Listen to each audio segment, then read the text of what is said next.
베트남의 모든 것이 멈춰버렸습니다. 국가 최대 비상사태. 삼성 하나가 라인을 세우자 베트남 전역의 모든 공장이 전멸했고 수십 개 국가의 공급망이 흔들렸습니다. 그 전까지 우리는 비웃었습니다.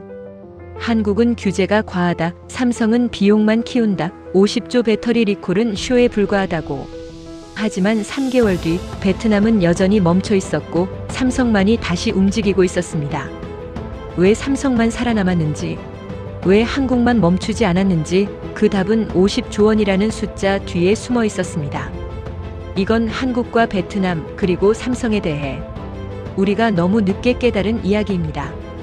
오늘의 이야기를 시작하기 전 구독과 좋아요, 댓글에 대한민국 화이팅!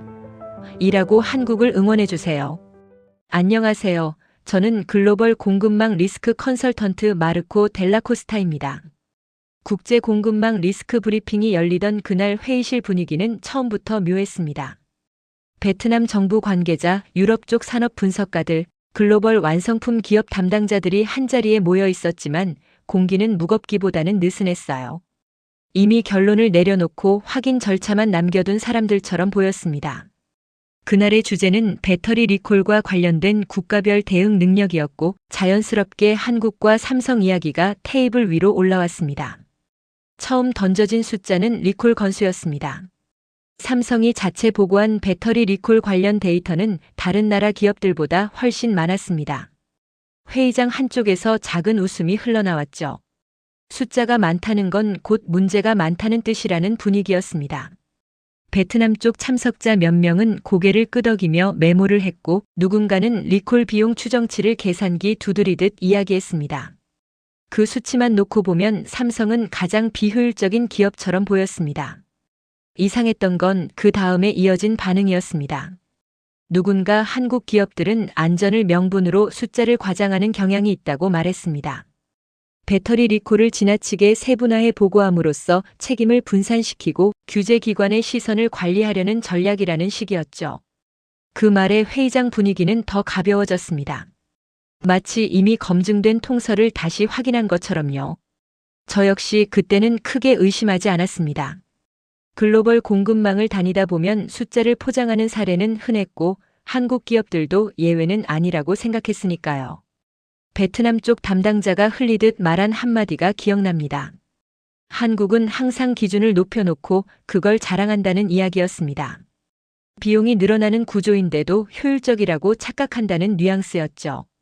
하지만 브리핑 자료를 넘기던 중 묘한 감각이 들었습니다. 같은 배터리 리콜 항목인데도 한국과 삼성 쪽 자료는 항목 수가 비정상적으로 많았습니다. 다른 국가들은 큰 범주로 묶어 한 줄로 끝내는 내용을 한국 쪽은 세부 단계별로 쪼개 놓았습니다.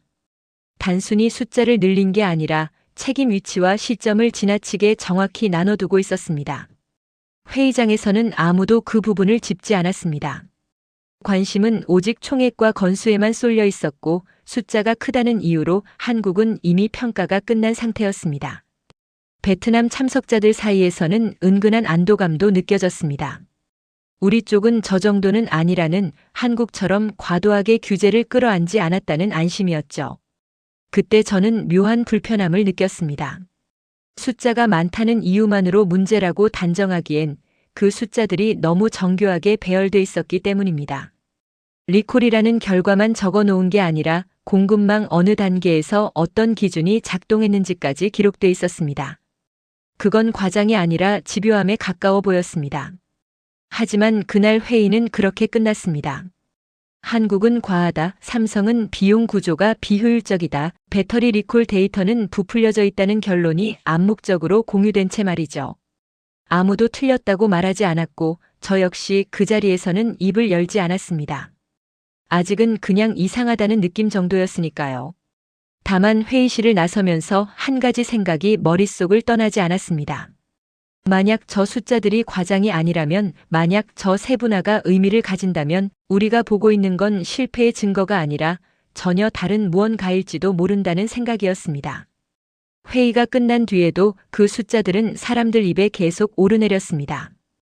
특히 삼성이라는 이름 옆에 붙은 비용 규모는 회의장 밖 복도에서도 화제가 됐어요. 연간 리콜 관련 비용이 1조 원을 넘는다는 말이 돌자 다들 고개를 저었습니다. 배터리 하나 잘못 만들었을 뿐인데 저 정도를 쓰는 건 이해할 수 없다는 반응이었죠. 베트남 쪽 관계자들이 가장 먼저 반응했습니다.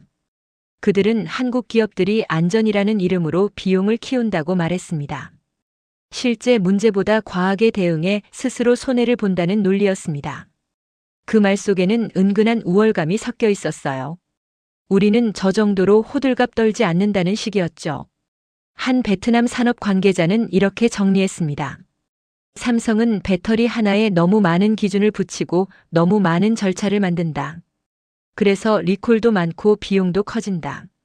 그 말은 곧바로 주변 사람들에게 퍼졌고 곧 회의장의 공통된 인식처럼 굳어졌습니다. 그때부터 숫자는 더 이상 구조를 설명하는 도구가 아니라 한국을 평가절하하는 근거로 쓰이기 시작했습니다. 리콜 건수가 다른 나라보다 몇 배 많다는 점, 비용 총액이 조 단위라는 점만 반복해서 언급됐습니다. 그 외의 정보는 자연스럽게 배제됐어요. 숫자가 이미 결론을 대신해주고 있었기 때문입니다. 분위기는 점점 가벼워졌습니다. 누군가는 한국은 기술은 좋지만 현실 감각이 떨어진다고 했고, 누군가는 삼성 같은 대기업이니까 저 정도 비용을 감당할 수 있는 거라고 말했습니다. 배터리 리콜을 하나의 실패 사례로 묶어두는데 모두가 동의한 듯 보였습니다. 그 과정에서 베트남은 자연스럽게 비교 대상의 반대편에 섰습니다. 우리 쪽은 아직 그런 수준의 비용을 쓸 단계가 아니라는 말이 나왔고, 그 말은 곧 합리적이라는 평가로 이어졌습니다. 리콜이 적고 비용이 작고 규제가 단순하다는 점이 오히려 장점처럼 포장됐죠. 하지만 그 대화는 묘하게 한 방향으로만 흘렀습니다. 왜 삼성은 굳이 조 단위 비용을 감수하면서까지 그렇게 행동했는지에 대한 질문은 아무도 하지 않았습니다. 그저 대기업의 과잉 대응, 한국식 관리 문화라는 말로 정리됐을 뿐입니다. 저 역시 그때까지는 완전히 반박하지 못했습니다. 공급망 컨설턴트로 수많은 나라를 다녀봤지만 저 정도 규모의 비용을 스스로 공개하며 감수하는 기업은 흔치 않았기 때문입니다. 대부분은 비용을 줄이기 위해 기준을 낮추거나 보고 자체를 최소화하려고 했죠. 회의가 끝난 뒤 몇몇 참석자들은 베트남의 선택이 더 현실적이라고 평가했습니다. 안전은 중요하지만 비용에는 한계가 있다는 논리였습니다. 삼성처럼 움직이면 산업 전체가 감당하지 못한다는 말도 나왔습니다. 그 순간 베트남은 한국보다 한 수 위에 서 있는 것처럼 보였습니다. 그러나 그 대화 속에는 중요한 공백이 있었습니다. 비용이 커졌다는 사실만 있고 그 비용이 무엇을 막았는지에 대한 이야기는 없었습니다. 50조 원이라는 숫자는 반복됐지만 그 돈으로 어떤 위험이 제거됐는지, 어떤 손실이 사전에 사라졌는지는 아무도 계산하지 않았습니다. 회의장 밖에서 들려오던 말들이 점점 하나의 문장으로 정리되는 느낌이 들었습니다. 한국은 과하다. 삼성은 비효율적이다. 배터리 리콜은 관리 실패의 결과다. 그 문장은 너무 쉽게 만들어졌고 너무 빨리 굳어졌습니다. 그때부터 저는 처음과는 다른 불편함을 느끼기 시작했습니다. 단순히 숫자가 크다는 이유만으로 한 나라와 한 기업을 규정해버리는 이 분위기가 어쩌면 나중에 더 큰 숫자를 불러올지도 모른다는 생각이 들었기 때문입니다. 회의가 끝난 뒤에도 그날 봤던 장면들이 머릿속에서 지워지지 않았습니다. 삼성의 배터리 리콜 관련 내용은 겉으로 보기엔 명확했습니다. 비용은 50조 원을 훌쩍 넘고 리콜 사례도 다른 나라보다 훨씬 많았습니다. 회의장에서 대부분이 그렇게 정리했고 그 판단이 틀렸다고 말할 근거도 당장은 없어 보였습니다. 그런데 이상하게도 그 큰 비용에 비해 주변이 너무 조용했습니다. 보통 이 정도 규모의 문제가 발생하면 업계 전체가 술렁입니다. 생산이 멈췄다는 소문이 돌고 납기 지연 이야기가 나오고 협력 업체들이 흔들리기 시작합니다. 그런데 삼성과 관련해서는 그런 반응이 거의 없었습니다. 문제는 분명 컸는데 여파가 눈에 띄지 않았습니다. 처음에는 단순히 정보가 늦게 퍼지는 거라고 생각했습니다. 하지만 시간이 지나도 상황은 같았습니다. 며칠이 지나도 공장이 멈췄다는 소식은 들리지 않았고 공급이 끊겼다는 보고도 나오지 않았습니다. 그 시점에서 저는 다시 자료를 펼쳤습니다. 눈에 들어온 건 문제가 발견된 지점이었습니다. 다른 나라 사례들을 보면 대부분 완제품이 시장에 풀린 뒤에 문제가 드러났습니다. 소비자 불만이 쌓이고 언론이 움직이고 그제서야 대응에 들어간 흐름이 반복됐습니다. 반면 삼성은 그보다 훨씬 앞단에서 멈춰 있었습니다. 셀 단계에서 모듈 조립 과정에서 심지어 원재료 검사 단계에서 멈춘 기록들이 계속 나왔습니다. 그 장면들이 하나씩 겹치기 시작했습니다. 문제가 터진 뒤에 수습한 게 아니라 터지기 직전에 잘라낸 흔적들이었습니다. 그래서 리콜 사례는 많아 보였지만 시장까지 간 경우는 극히 제한적이었습니다. 이 지점에서 처음으로 생각이 흔들리기 시작했습니다. 생산이 멈춘 시간도 눈에 띄었습니다. 삼성 쪽 기록을 보면 라인이 멈췄다가 다시 돌아가기까지 반나절도 걸리지 않은 사례들이 반복됐습니다. 반면 다른 나라들은 이야기가 달랐습니다. 하루를 넘기는 경우가 흔했고 길게는 이틀, 심하면 사흘 가까이 이어진 사례도 있었습니다. 여기서 차이가 느껴졌습니다. 같은 문제라도 짧게 멈추고 다시 가는 것과 길게 멈춰 서 있는 건 완전히 다른 결과를 만듭니다. 짧게 멈추면 비용은 남지만 신뢰는 유지됩니다. 길게 멈추면 비용보다 더 큰 게 무너집니다. 납기, 계약, 그리고 다음 주문까지 영향을 받습니다. 그제야 50조 원을 넘는 비용이 다르게 보이기 시작했습니다. 그 돈은 문제가 터진 뒤에 쓴 돈이 아니라 터지지 않게 하기 위해 앞에서 써버린 돈에 가까워 보였습니다. 그래서 기록은 많았지만 파국으로 이어진 사례는 거의 없었던 겁니다. 회의장에서 쉽게 던졌던 말들이 다시 떠올랐습니다. 한국은 과하다. 삼성은 비효율적이다. 하지만 그 말들은 이 장면들을 설명해 주지 못했습니다. 오히려 설명이 되지 않는 부분이 점점 늘어나고 있었습니다. 그때부터 시선이 바뀌었습니다.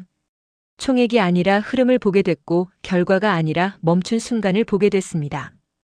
그리고 그 멈춘 순간들이 지나치게 일관되다는 사실이 눈에 들어오기 시작했습니다. 2단계에서 분명해진 게 하나 있었습니다. 우리가 실패라고 부르던 장면들 속에 다른 나라에서는 찾아보기 힘든 준비의 흔적이 분명히 섞여 있다는 점이었습니다. 이쯤 되자 반격이 시작됐습니다. 회의장에서 그리고 그 이후 이어진 후속 논의에서 가장 많이 나온 말은 이것이었습니다. 삼성 쪽 내용은 지나치게 세밀해서 현실과 동떨어져 있다는 평가였습니다. 너무 많은 걸 기록하다 보니 실제보다 과장돼 보일 수밖에 없다는 논리였죠. 그 말은 꽤 설득력 있어 보였습니다. 리콜과 관련해 1조 원을 넘게 썼다고 공개하는 기업은 흔치 않았고 그만큼 부담스러워 보였기 때문입니다. 그래서 많은 사람들이 이렇게 정리했습니다. 삼성은 기준이 지나치게 높다. 그래서 스스로를 곤란하게 만든다. 저 역시 그 가능성을 배제하지 않았습니다. 그래서 이번에는 삼성 쪽 설명을 믿지 않는다는 전제에서 다시 보기로 했습니다. 내부 기준이 아니라 외부에서 남긴 흔적들만 따라가 보기로 한 겁니다. 정부 기록, 보험 처리 흐름, 물류 이동 내역, 전력 사용 로그까지 가능한 범위에서 전부 맞춰보기 시작했습니다. 처음에는 당연히 어긋날 거라고 생각했습니다. 이 정도로 복잡한 기록이 전부 맞아떨어질 가능성은 낮아 보였기 때문입니다. 한두 군데쯤은 설명되지 않는 공백이 나와야 정상입니다. 그런데 이상하게도 그런 지점이 거의 보이지 않았습니다.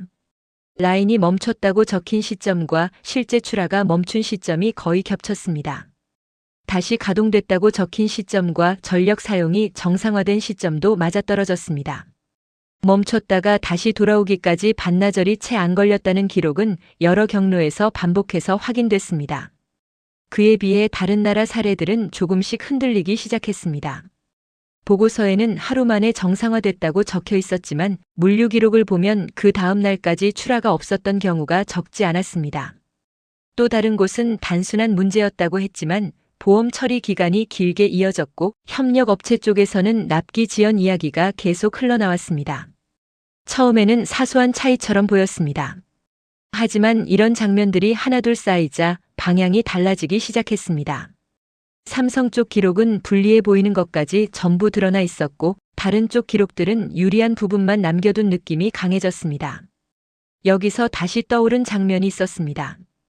회의장에서 누군가 던졌던 말, 한국은 과하다라는 평가였습니다. 그 말은 여전히 맞아 보였습니다. 다만 이제는 의미가 달라졌습니다. 필요 이상으로 감추지 않고 문제를 있는 그대로 꺼내놓는다는 뜻으로 보이기 시작했기 때문입니다.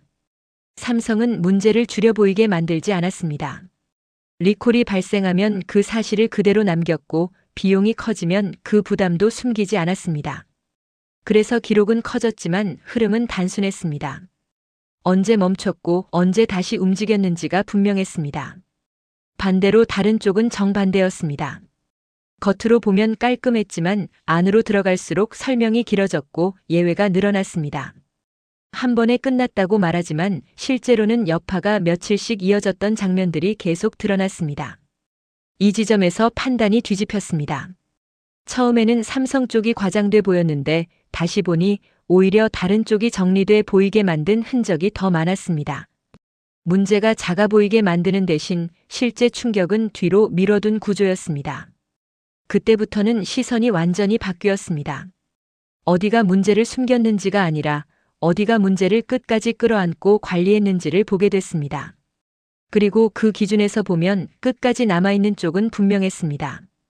틀렸다고 몰아붙였던 삼성의 기록은 거의 그대로였고 처음에는 그럴듯해 보였던 다른 쪽 설명들은 갈수록 힘을 잃고 있었습니다. 그동안 따로 흩어져 있던 장면들이 머릿속에서 자연스럽게 이어지기 시작했습니다. 삼성이 감당했다고 알려진 1조 원을 넘는 리콜 관련 비용, 반나절 안에 멈췄다가 다시 돌아간 생산 라인, 시장까지 번지지 않고 공장 안에서 끝난 문제들. 각각은 개별적인 선택처럼 보였지만 하나로 엮어놓고 보니 전혀 다른 그림이 드러났습니다. 처음에는 여전히 이해하기 어려웠습니다. 왜 굳이 그렇게까지 해야 하는지, 왜 조금 더 기다리지 않았는지, 왜 남들처럼 문제를 끝까지 확인한 뒤에 움직이지 않았는지 의문이 남아 있었습니다. 실제로 많은 기업들은 위험을 감수하면서도 생산을 이어가고 문제가 명확해질 때에야 대응에 들어갑니다. 그 방식이 더 효율적으로 보이는 경우도 적지 않습니다. 하지만 삼성은 계속 같은 선택을 반복하고 있었습니다. 아주 작은 이상 신호가 감지되면 바로 라인을 세웠고 그로 인해 발생하는 손실을 그대로 떠안았습니다. 생산 일정이 틀어지고 납기가 조정되고 비용이 쌓여 결국 1조 원을 넘는 부담으로 이어졌다는 사실은 그 선택이 우발적인 판단이 아니었다는 걸 보여주고 있었습니다.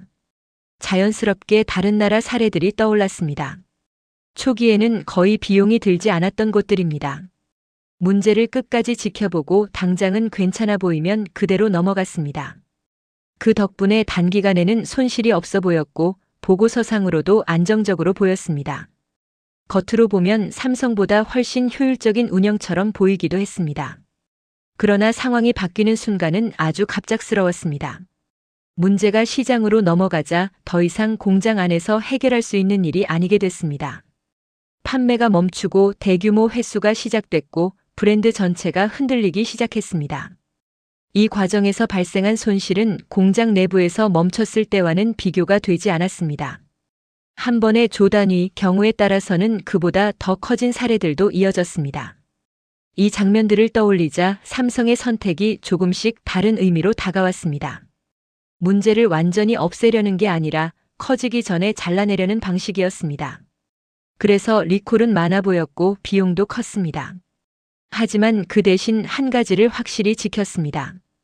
문제가 소비자와 시장까지 번지는 순간을 허용하지 않았다는 점입니다. 이 구조는 공급망 전체에서 위력을 발휘하고 있었습니다.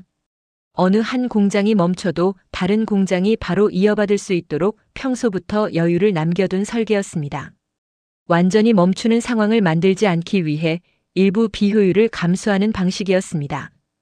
평상시에는 눈에 띄지 않지만 위기 상황에서는 그 여유가 그대로 생존력으로 작동했습니다.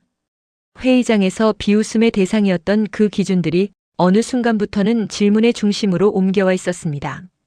왜 그렇게까지 하느냐는 말 대신 어떻게 이런 구조를 유지할 수 있느냐는 질문이 나오기 시작했습니다. 같은 장면을 보고도 해석이 달라진 순간이었습니다. 베트남을 포함한 여러 국가 관계자들의 태도도 눈에 띄게 변했습니다. 처음에는 삼성의 방식이 지나치다고 평가하던 사람들이 이제는 자기들 쪽 시스템을 돌아보기 시작했습니다. 문제가 발생했을 때 얼마나 오래 멈추는지, 그 사이에 어떤 연쇄 반응이 생기는지에 대한 이야기가 오가기 시작했습니다.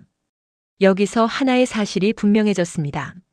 삼성이 감당한 50조 원을 넘는 비용은 손실이 아니라 훨씬 더 큰 손실을 막기 위해 앞에서 써버린 돈이라는 점이었습니다.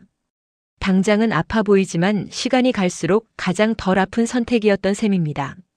그래서 결과는 다르게 나타났습니다. 삼성은 여러 번 멈췄지만 무너지지 않았습니다. 반면 멈추지 않으려 했던 곳들은 한 번의 충격에 크게 흔들렸습니다. 차이는 바로 그 선택에서 벌어지고 있었습니다. 이제 더 이상 의문은 남지 않았습니다. 비용을 아꼈다고 생각했던 판단이 가장 비싼 결과를 불러왔고, 과하다고 비웃었던 선택이 가장 강한 방패가 되어 있었습니다. 이 흐름은 이미 되돌리기 어려워 보였습니다. 공급망이 실제로 흔들리기 시작한 건 특정 기업 하나의 문제가 아니라 환경 자체가 바뀌는 순간이었습니다. 원자재 이동이 지연되고 운송 일정이 꼬이고 예상치 못한 변수들이 한꺼번에 터져나왔습니다. 그동안 문제를 감춰두었던 곳들은 이때부터 흔들리기 시작했습니다. 처음에는 작은 차이처럼 보였습니다. 배송이 하루 정도 늦어지고 일부 공장이 계획을 조정하는 정도였습니다. 하지만 그 지연이 쌓이자 그 다음 단계가 따라왔습니다. 조립 일정이 밀리고 납기가 어긋나고 계약서에 적힌 조건들이 하나씩 현실이 되기 시작했습니다. 이 시점에서 가장 먼저 드러난 건 멈추는 방식의 차이였습니다. 삼성 쪽은 이미 여러 차례 멈췄던 경험이 있었고 그때마다 다시 움직이는 절차가 몸에 배어 있었습니다. 어느 공장이 멈추면 어디가 대신 받아야 하는지, 어떤 라인을 우선 돌려야 하는지가 이미 정리돼 있었습니다. 그래서 일부가 멈춰도 전체가 흔들리지는 않았습니다. 반면 다른 곳들은 달랐습니다. 그동안 멈추지 않는 데만 집중해 왔기 때문에 막상 멈춰야 할 상황이 오자 대응이 늦어졌습니다. 어디서부터 손을 대야 하는지, 무엇을 먼저 끊어야 하는지 결정하는 데 시간이 걸렸습니다. 그 사이 공백은 점점 커졌습니다. 그 차이는 곧 결과로 이어졌습니다. 삼성 쪽은 공급 차질이 발생해도 짧은 시간 안에 다른 경로로 물량을 채웠습니다. 완전히 끊기는 상황을 만들지 않았기 때문에 계약 파기는 최소한으로 억제됐습니다. 반면 준비되지 않았던 곳들은 한번 막히자 줄줄이 문제가 터졌습니다. 이 과정에서 가장 크게 작용한 건 신뢰였습니다. 삼성은 이전에 50조 원을 넘는 비용을 감수하며 보여준 선택 덕분에 거래처와 협력 업체들로부터 일정 수준의 신뢰를 확보하고 있었습니다. 잠시 멈추더라도 다시 돌아온다는 믿음이 있었고, 그래서 상대방들도 기다릴 여지가 있었습니다. 하지만 다른 기업들은 그렇지 않았습니다. 문제가 터지자마자 거래처들은 바로 대체 공급처를 찾기 시작했습니다. 한번 끊긴 계약은 쉽게 돌아오지 않았고 그 공백을 메우는 동안 손실은 조 단위로 불어났습니다. 비용을 아끼려다 훨씬 큰 대가를 치르게 된 셈이었습니다. 베트남을 포함한 여러 생산 거점에서 비슷한 장면이 반복됐습니다. 처음에는 버틸 수 있을 것처럼 보였던 곳들이 시간이 지날수록 점점 숨이 가빠졌습니다. 공장이 멈추는 시간은 길어졌고 재가동 일정은 계속 밀렸습니다. 그 사이 협력 업체들은 버티지 못하고 무너지기 시작했습니다. 반대로 삼성 쪽은 다르게 움직였습니다. 이미 여러 번 겪었던 상황처럼 대응했고 계획에 없던 변수들도 기존 틀 안에서 처리했습니다. 완벽하지는 않았지만 무너지지는 않았습니다. 여러 번 멈췄지만 그때마다 다시 움직였습니다. 이 장면을 지켜보면서 회의장에서 들었던 말들이 다시 떠올랐습니다. 삼성은 비효율적이다, 기준이 지나치다, 비용을 너무 많이 쓴다. 하지만 실제로 공급망이 흔들리는 순간 그 평가들은 힘을 잃고 있었습니다. 살아남은 쪽과 흔들린 쪽이 너무 분명하게 갈렸기 때문입니다. 결국 선택의 차이가 드러난 셈이었습니다.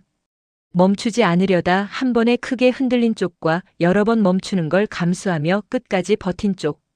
그 차이는 단기간에는 잘 보이지 않았지만 환경이 바뀌자 그대로 결과로 나타났습니다. 이 시점에서 더 이상 논쟁은 필요 없었습니다. 어떤 방식이 실제로 작동했는지는 이미 현장이 보여주고 있었기 때문입니다. 말이 아니라 상황이, 평가가 아니라 결과가 증명하고 있었습니다. 처음 달라진 건 질문의 방향이었습니다. 이전까지는 왜 그렇게까지 돈을 쓰느냐는 말이 먼저 나왔지만 어느 순간부터는 왜 우리는 그렇게 하지 못했느냐는 말이 들리기 시작했습니다. 똑같은 상황을 겪고 나서야 선택의 결과가 너무 다르게 나타났기 때문입니다. 회의장에서 마주친 사람들의 표정도 변해 있었습니다. 예전에는 삼성의 기준을 두고 고개를 갸웃거리던 사람들이 이제는 말을 아끼기 시작했습니다. 누구도 공개적으로 비웃지 않았고 평가를 내리려 들지도 않았습니다. 대신 조용히 메모를 늘렸고 질문은 점점 구체적인 쪽으로 향했습니다. 어떤 공정을 먼저 멈췄는지, 어디에서 이상 신호를 잡았는지, 누가 최종 판단을 내렸는지. 이전에는 중요하지 않다고 여겨졌던 부분들이 갑자기 핵심처럼 떠올랐습니다. 단순히 비용이 얼마였는지가 아니라 그 돈을 쓰는 순간의 판단이 어떻게 달랐는지가 궁금해진 겁니다. 베트남 쪽 관계자들의 태도 변화는 더 분명했습니다. 처음에는 삼성의 방식이 지나치다고 말하던 사람들이 이제는 자기들 쪽 공정을 먼저 떠올리고 있었습니다. 문제가 생겼을 때 우리는 얼마나 빨리 멈출 수 있었는지, 멈춘 뒤에 다시 움직일 준비가 돼 있었는지에 대한 이야기들이 오가기 시작했습니다. 누군가는 이렇게 말했습니다. 우리는 멈추지 않는 걸 목표로 삼아왔다고요. 그 말이 틀린 건 아니었지만 상황이 바뀌자 그 목표가 오히려 발목을 잡고 있었습니다. 멈추는 연습을 해본 적이 없었기 때문에 막상 멈춰야 할 때 아무것도 할 수 없었던 겁니다. 반대로 삼성의 선택은 다시 조명되기 시작했습니다. 여러 번 멈췄다는 사실이 약점이 아니라 경험으로 받아들여졌습니다. 반나절 안에 다시 움직였던 장면들이 우연이 아니라 훈련의 결과처럼 보이기 시작했습니다. 그래서 위기가 왔을 때도 당황하지 않았고 큰 소리 없이 대응할 수 있었던 겁니다. 이쯤 되자 비교는 의미를 잃었습니다. 누가 더 잘했는지를 따지는 대신 누가 덜 망가졌는지를 보게 됐기 때문입니다. 그리고 그 기준에서 보면 결과는 명확했습니다. 여러 번 멈췄지만 버틴 쪽과 멈추지 않으려다 한 번에 무너진 쪽의 차이는 더 이상 설명이 필요 없었습니다. 흥미로운 건 이 변화가 공개적인 인정으로 이어지지는 않았다는 점입니다.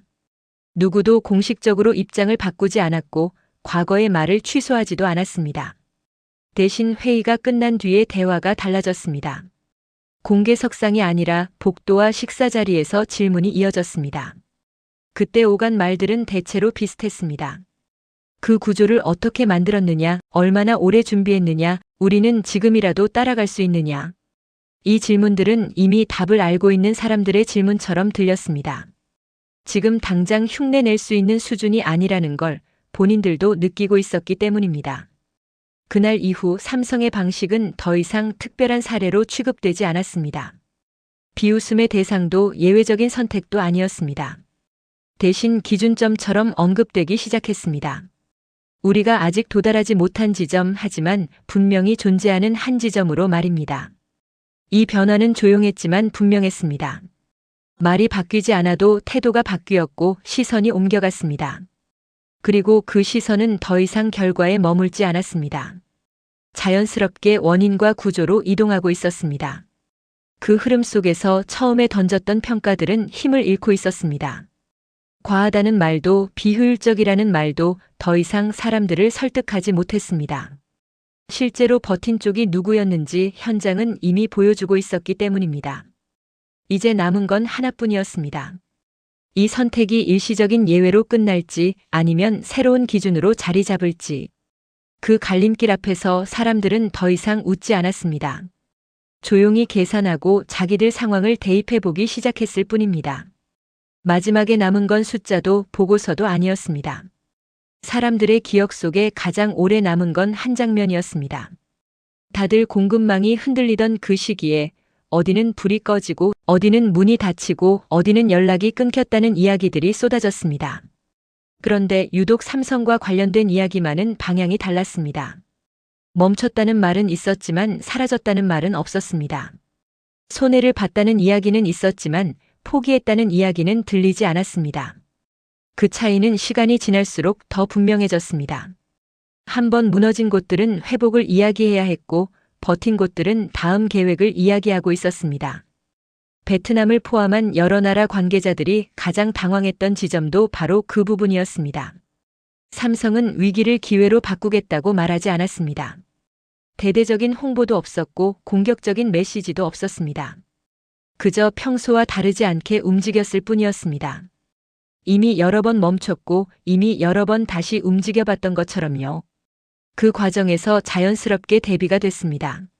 어디는 지원을 요청했고 어디는 조건을 바꾸려 했고 어디는 책임을 떠넘기려 했습니다.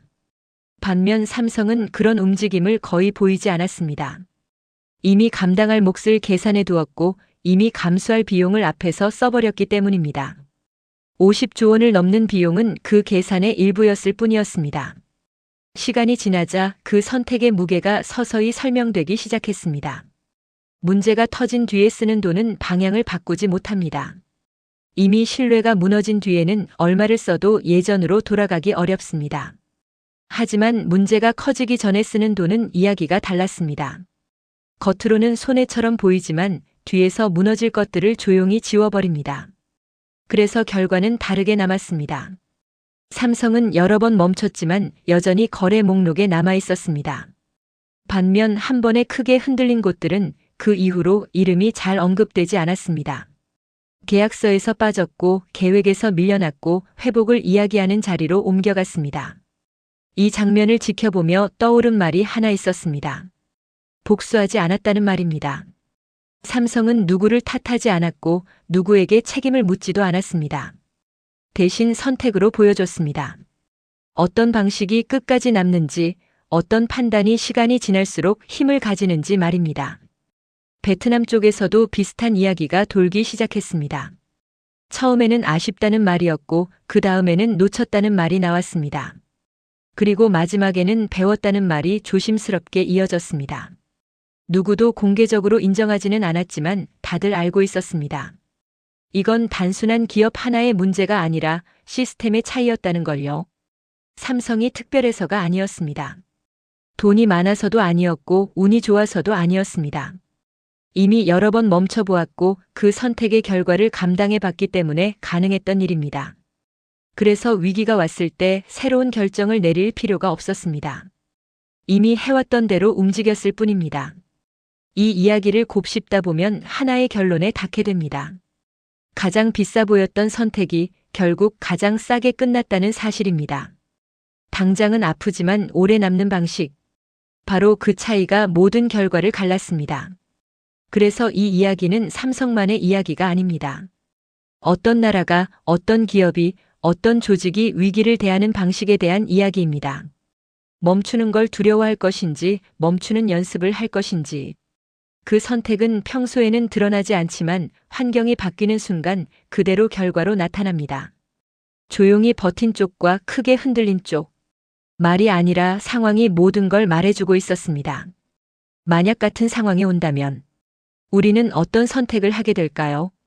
오늘의 이야기는 여기까지입니다. 긴 여정 함께 해주신 여러분 감사합니다.